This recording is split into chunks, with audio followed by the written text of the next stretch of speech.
Okay, so I'm getting the preparations ready here in order to start making the cobbler. I mean, we've started making the cobbler, but for the next step, my recipe typically calls for half a cup of sugar for a cobbler. Apples are a little bit tartar, and I have a little bit more, so I'm going to make 3/4 of a cup. I use these little spoons. You can use a measuring cup any way you want to measure, and just simply take your sugar. This is where we keep our sugar.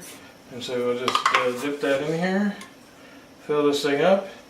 I have a little butter knife here, and just make sure it's all nice and even, and then scrape it away.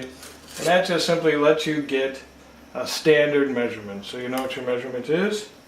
And so there's our 3/4 cups of sugar. We use cornstarch here. The cornstarch is used to thicken the mixture, make this of the right consistency. You'll see that as we go along. And since again, the recipe in dealing with fruit calls for a tablespoon of cornstarch, so here's a tablespoon. I have a little bit more fruit, and I also like to add to my cobbler a little bit of bourbon.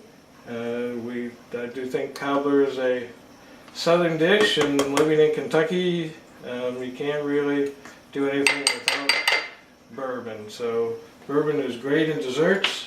We really like the added flavor. So I have 2 tablespoons of cornstarch. We may have to change that as we go along to see how well the thickening is working. Got a little bit of cornstarch in here, made a little bit of a mess. We're going to use allspice instead of cinnamon. My wife, as I may have mentioned before, is allergic to cinnamon, so we're going to use a teaspoon of of allspice. Just pour that in there. So there's a teaspoon of the allspice, and nutmeg is traditional with apples and apple pie, so we figure this will add some of that flavor. So there's a teaspoon of nutmeg. And then our final is about between 1/4 cup and 1/8 of a cup of bourbon.